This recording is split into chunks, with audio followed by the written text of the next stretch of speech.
મંકીપોક્સને લઈ અને હવે ગુજરાત સરકાર એક્શન મોડમાં જોવા મળી રહી છે। ત્યારે સરકારના આદેશ બાદ રાજકોટ પીડીયુ હોસ્પિટલ તંત્ર પણ એક્શન મોડમાં જોવા મળ્યું। રાજકોટ સિવિલ હોસ્પિટલમાં 20 બેડની આઇસોલેટેડ વોર્ડની સુવિધા ઊભી કરવામાં આવી।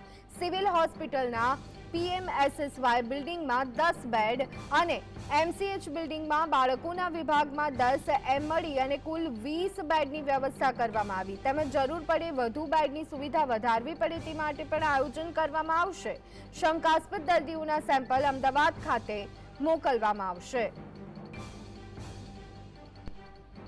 અને એના પરિપત્ર અનુસાર અત્રેની હોસ્પિટલ પીડીયુ સિવિલ હોસ્પિટલ રાજકોટમાં એડલ્ટ દર્દીઓ માટે 10 બેડનો આઇસોલેશન વોર્ડ પીએમએસએસવાય સુપર સ્પેશિયાલિટી બિલ્ડિંગની અંદર વ્યવસ્થા કરવામાં આવી છે। તેમજ બાળકો માટે એમસીએચ હોસ્પિટલની અંદર બાળકોના વિભાગમાં 10 બેડનો આઇસોલેશન વોર્ડ, આ પ્રકારના દર્દીઓને આપણે આઇસોલેશનમાં રાખવા પડે કે જેથી તેનો ચેપ બીજાને ના લાગે। તેમજ આઇસોલેશન વોર્ડમાં આ મંકીપોક્સના રોગ બાબતની સારવારની તમામ દવાઓ, તમામ સુવિધા